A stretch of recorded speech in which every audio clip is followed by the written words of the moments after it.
جو ایرانی پیٹرول ہے اس کی اسمگلنگ پہ جو ہے مکمل بین لگنا چاہیے۔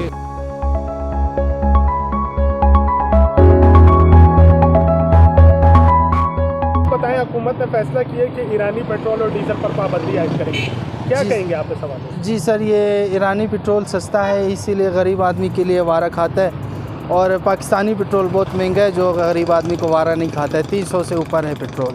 جو ایرانی پیٹرول ہے اس میں 40 روپے کم ہے، یہ ہم لوگ ڈال کے 100 روپے میں بھی پیٹرول ڈال کے اپنے کام پہ چلے جاتے ہیں، ڈیوٹی وغیرہ پہ چلے جاتے ہیں۔ علی خان، یہ بتاؤ کہ کتنے عرصے سے ایرانی پیٹرول بیچتے ہیں؟ میں 1.5 سال سے کام کر رہا ہوں۔ یہ بتاؤ کہ ایرانی پیٹرول حکومت نے فیصلہ کیا کہ بند کرنے لگی، اس سے آپ کو کیا نقصان ہوگا؟ میرے نقصان تو یہ ہے، غریب لوگ اسی سے چلتے۔ یہ بتائیں کہ آپ ایرانی پیٹرول بیچنے کا کام کر رہے ہیں، آپ کس طرح متاثر ہوں گے اگر بند ہو گیا تو؟ اگر بند ہو گیا تو غریب لوگ اسی سے بھی رہ جائے گی۔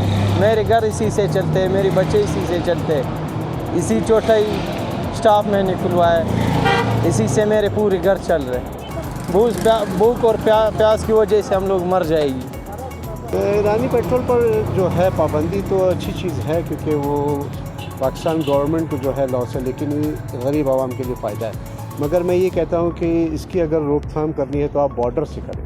بارڈر سے روک تھام ہوگی تو آٹومیٹکلی جو ہے ملک کے اندر یہ نہیں آ سکے گا۔ جب وہ اندر آ جاتا ہے تو اس کے بعد روک تھام میری سمجھ سے باہر ہے، کیونکہ جب ایک چیز ملک کے اندر آ گئی تو آپ اس کو پھر جو ہے وہ نچلے طبقے سے آپ اس کو جو ہے روکتے ہو، تو یہ چیز غلط ہے۔ آپ بارڈر سے روکیں تاکہ جو ہے وہ ملک کے اندر ہی نہ آئے۔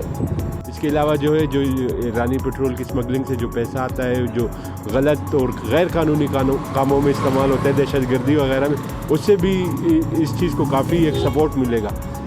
لیکن اگر دوسری طرف دیکھا جائے تو اس میں جو ہے وہ جو عوام ہے، جو عام انسان ہے، اس کو یہ ایک نقصان ہے کہ جو ایرانی پیٹرول ہے پاکستانی سے تھوڑا سستا ہوتا ہے، تو اس چیز کا تھوڑا نقصان ہے۔ باقی تو میرے خیال سے یہ حکومت کا ایک بہت اچھا اقدام ہے۔